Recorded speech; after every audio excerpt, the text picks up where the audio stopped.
We did a small project flower classification. एक बार उसको open कर लो. We're going to use it. इस particular project को ओपन करो, फ्लावर क्लासिफिकेशन को. इसके ऊपर थोड़ा काम करना है. एक बार इस पूरी फाइल को रन कर लो.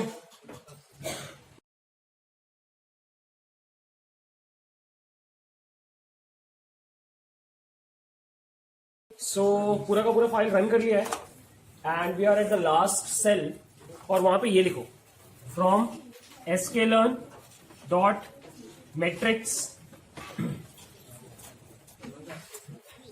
import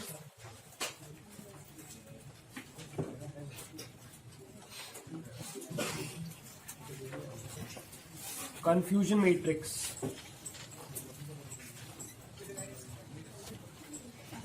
और वहां पे ये लिखो y, in fact you can write it in this manner. Confusion matrix के अंदर पास करो अपना y pred and y test. सभी स्क्रीन पे कुछ ऐसा आ रहा है. इसको हम कंफ्यूजन मैट्रिक्स बोलते हैं. What if I tell you this column is setosa, this is versicolor and this is virginica, this is again setosa, virginica, versicolor and virginica. आप कुछ समझ पा रहे हो?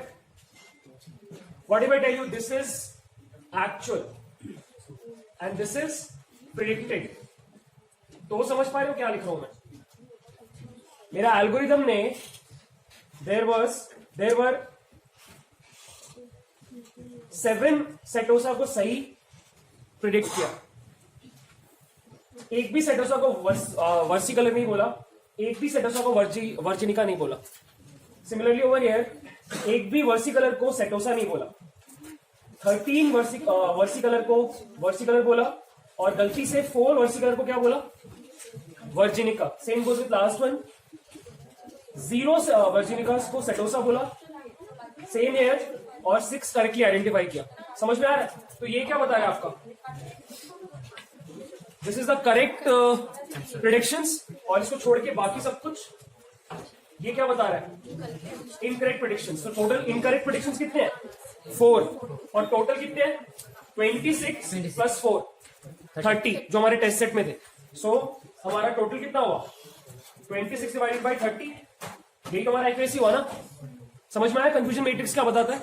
It's one of those classification matrix जो आप बहुत यूज करोगे. ये देखो, this is confusion matrix. Screen पे देखो, यहां पे आपके रोज हैं एक्चुअल वैल्यूज और आपके कॉलम्स हैं प्रिडिक्टेड वैल्यूज. सो जब भी आपका एक्चुअल वैल्यू 1 था और आपके एल्गोरिथम ने भी इसको 1 बोला, आप उसको क्या बोलते हो? True positive. जब भी आपका एक्चुअल वैल्यू 1 था बट आपके एल्गोरिथम ने उसको फॉल्स मतलब 0 बोला, तो आप उसको क्या बोलते हो? False negative. जब भी 0 था बट आपने 1 क्लासीफाई किया तो आप क्या बोलते हो? False positive. और जब भी 0 था और 0 ही क्लासीफाई किया, आप उसको क्या बोलते हो? True negative. यही आपका कंफ्यूजन मैट्रिक्स बताता है. यहां पे 2 क्लास है, इसमें 3 क्लास है, कोई डिफरेंस नहीं है. समझ में आ रहा है? ये स्क्रीन पे जो एक बार क्लियर है? एक बार मैं फिर से रिपीट कर रहा हूं. If it's actually 1, let's say mail spam है या नहीं, और आपने बोला हाँ है, तो इट्स ट्रू पॉजिटिव बिकॉज जो था आपने वही प्रिडिक्ट किया. अगर मेल स्पैम था, आपने बोला नहीं है, then it's false negative. Mail spam नहीं था बट आपने बोला है, तो इट्स फॉल्स पॉजिटिव. और स्पैम नहीं था और आपने बोला नहीं है, दैट इज ट्रू नेगेटिव. थोड़ा सा कंफ्यूजिंग होता है but still you will be able to understand. Let's say ये कैंसर डिटेक्शन का आपने एक एल्गोरिथम लिखा, मशीन लर्निंग मॉडल. इसमें आपका रोज बता रहा है एक्चुअली कैंसर है और कैंसर नहीं है, और कॉलम्स भी बता रहे हैं कि कैंसर डिटेक्ट हुआ, कैंसर डिटेक्ट नहीं हुआ. Right? So don't you think true positive plus true negative divided by the चारों will give you the accuracy, जैसा इस केस में था. सो एक्यूरेसी का डेफिनेशन क्या है? जब भी आप ट्रू नेगेटिव और ट्रू पॉजिटिव को ऐड कर दो और चारों से डिवाइड कर दो, that will give you accuracy. यही तो डेफिनेशन है ना. जहां पे मेरे को एक्यूरेसी निकालना है, सारा सही वाला जोड़ दिया और टोटल से डिवाइड कर दिया, that will give me the accuracy. Right? अब देखो, अभी तक हम लोग क्या करते आ रहे थे? We were relying on accuracy too much, मतलब एक्यूरेसी के टर्म्स में हम बात कर रहे थे. बट नाउ विल सी कि एक्यूरेसी कभी कभी बहुत धोखा देता है, जैसे कि इस सिनेरियो में. So when accuracy is not reliable, let's say हमने एक मॉडल बनाया जहां पे हम पैसेंजर्स का बिहेवियर देख करके हम डिसाइड करते हैं कि वो बंदा टेररिस्ट है कि नहीं एट अ एयरपोर्ट. कुछ भी, लाइक उसका सामान कैसा है, चलने वलने का कैसा है, कुछ बहुत कॉम्प्लेक्स है कि एल्गोरिथम बनाया जो काम कर रहा है. Right now there was a data set 10,000 people का, जिसमें से 10 एक्चुअली टेररिस्ट थे, लेट्स से हमको पता है, right but don't you think हम एक बहुत सिंपलिस्टिक मॉडल बना सकते हैं? हम बोलेंगे कि आपका कोई भी टेररिस्ट नहीं है। लेट्स से हमने एक मॉडल बनाया इसके लिए, हमारा मॉडल क्या बोलता है? कोई भी टेररिस्ट नहीं है। तो इस मॉडल का एक्यूरेसी कितना होगा? 10,000 लोग थे, 10 टेररिस्ट थे, 9,990 लोग टेररिस्ट नहीं थे। मेरे को बोला गया मॉडल बनाने का, मैंने बोला इतना मेहनत करने का जरूरत नहीं है, कोई भी टेररिस्ट नहीं है। कैन यू कैलकुलेट इस मॉडल का एक्यूरेसी कितना होगा? स्क्रीन पे देखो, एक्चुअली टेररिस्ट था और टेररिस्ट डिटेक्ट हुआ 0। एक्चुअली टेररिस्ट था, टेररिस्ट नहीं डिटेक्ट हुआ ऐसे 10 लोग, बिकॉज वो टेररिस्ट थे, मैंने बोला नहीं है तो 10। टेररिस्ट नहीं थे लेकिन टेररिस्ट डिटेक्ट हुए 0। टेररिस्ट नहीं थे और टेररिस्ट नहीं डिटेक्ट हुए 9,990।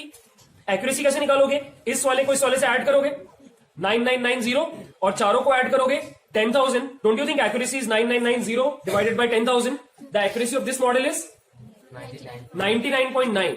विदाउट डूइंग एनीथिंग मेरा मॉडल कैसा है? 99.9% एक्यूरेट। तो क्या इसके दम पे आपको प्लेसमेंट मिल जाएगा? So easy right. आपको बोला गया एक मॉडल बनाओ टेररिस्ट डिटेक्ट करने का, आप बोला, आपने बोला कि सबको बोल दो कि कोई भी टेररिस्ट नहीं है।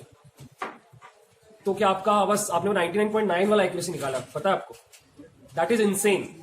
कोई बहुत मेहनत करेगा ना तब भी वो 80-85 के ऊपर नहीं जा पाएगा। आप सीधे 99.9 पे हो। क्या समझ में आया इस पूरे डिस्कशन से? कब एक्यूरेसी को यूज नहीं कर सकते? जब डेटा स्क्यूड है, एक क्लास दूसरे क्लास से बहुत ज्यादा है। समझ में आ रहा है? पॉइंट क्लियर हो रहा है? 9,990 people were not terrorists, only 10 were terrorists. So, do you think यहां पे आपको एक्यूरेसी काम आएगा? नहीं आएगा। पॉइंट समझ में आ रहा है?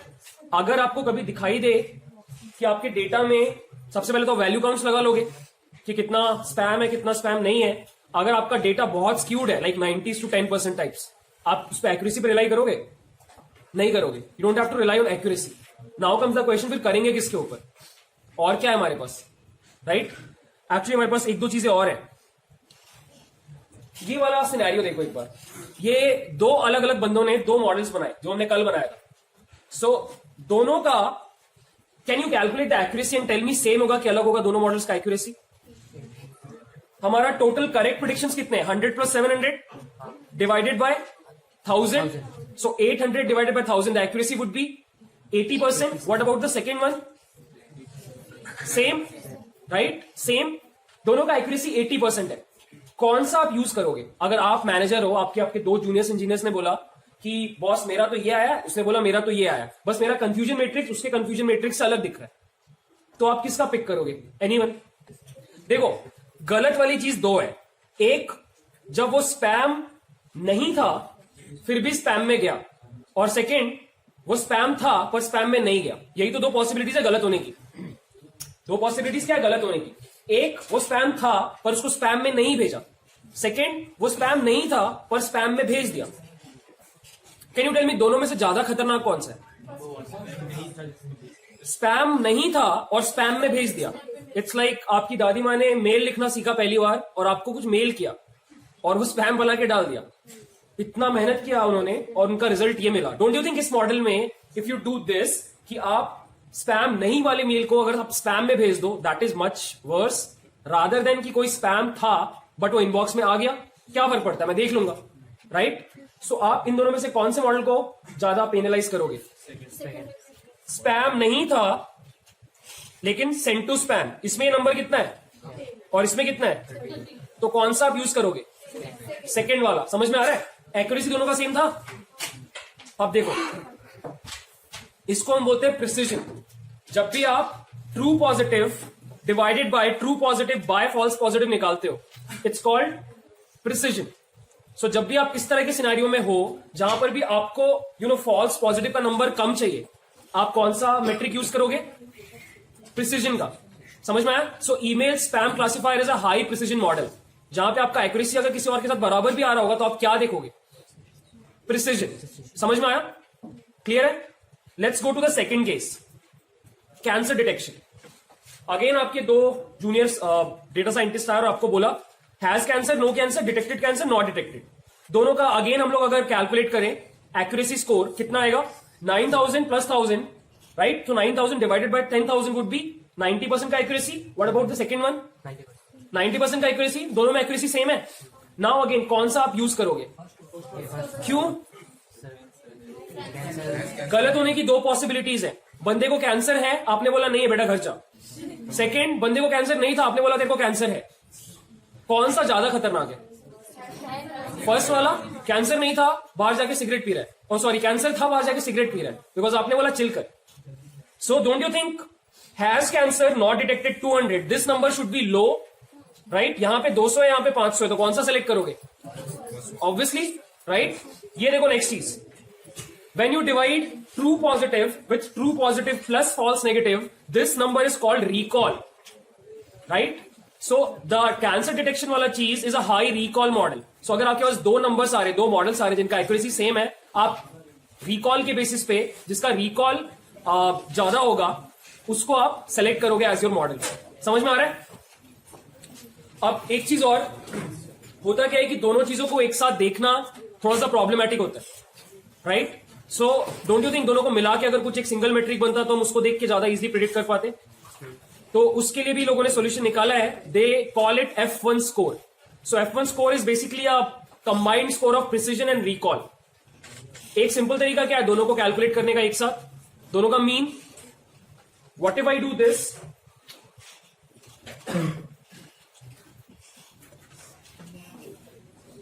let's say my precision is P and my recall is R. P plus R by 2. This is the mean. This can be my F1 score, right? But ये नहीं होता, ये होता है 2PR divided by P plus R. कोई identify करेगा ये किस चीज का फॉर्मूला है? ये फॉर्मूला पहले कभी देखा है? हार्मोनिक मीन का नाम सुना है? हार्मोनिक मीन क्या होता है? If this is P and this is R, can you tell me इसका मीन कहां पे आएगा? सेंटर पे, right? But 2P plus R would be, let's say this was 50, this was 50, somewhere around 50, and this is 2PR by I don't know, P plus R. So अगर let's say 50 है P और R है 30, can you calculate कितना आएगा F1 score? This would be 15, 3000 divided by, समझ में आ रहा है? So थोड़ा ज्यादा स्क्यूड रहेगा उसकी तरफ, मतलब 30 की तरफ ज्यादा स्क्यूड रहेगा. That's the point. जो भी चीज कम है F1 स्कोर उसकी तरफ ज्यादा स्क्यूड रहेगा. अगर आप ये कर देते, सिंपल मीन कर देते, तो एक 50 होता, एक 0 होता, तो फिर भी बीच में आ जाता, दोनों से बराबर लेता. बट आप क्या करते हो, आप हार्मोनिक मीन निकालते हो. उससे क्या होता है, आप क्या करते हो, आप हार्मोनिक मीन निकालते हो, जिससे कि क्या होता है, जिससे ये होता है कि आपका दोनों में से जो भी कम है, प्रिसीजन और रिकॉल में से जो भी कम है, आपका F1 score is closer to that one. समझ में आ रहा है? That's why we use harmonic mean. Harmonic mean generally is less than the mean. That's the thing. समझ में आया? देख लो ये पूरा चीज निकालते कैसे है. एक बार वापस जाओ फ्लावर क्लासिफिकेशन में और वहां पे लिखो from sklearn dot matrix import classification report. और क्लासिफिकेशन रिपोर्ट के अंदर यू हैव टू जस्ट पास ये रहा. और अगर अच्छे से प्रिंट नहीं हो रहा है तो उसको प्रिंट के अंदर डाल देना, अच्छे से दिखेगा फिर, बिकॉज ये शेल है, यहां पे कभी कभी ठीक से नहीं दिखता. सी, इस पूरे क्लासिफिकेशन मॉडल का प्रिसीजन 0.92 एज ए 92% है, रिकॉल 87 है, और आपका F1 score is 87% on 30 data, basically 30 items. इससे आपको एक ही बार में सब कुछ दिख जाता है. So if you think accuracy पे आप रिलाई नहीं कर पा रहे हो, you should go with classification report, and this will give you the entire report including the precision, recall and F1 score.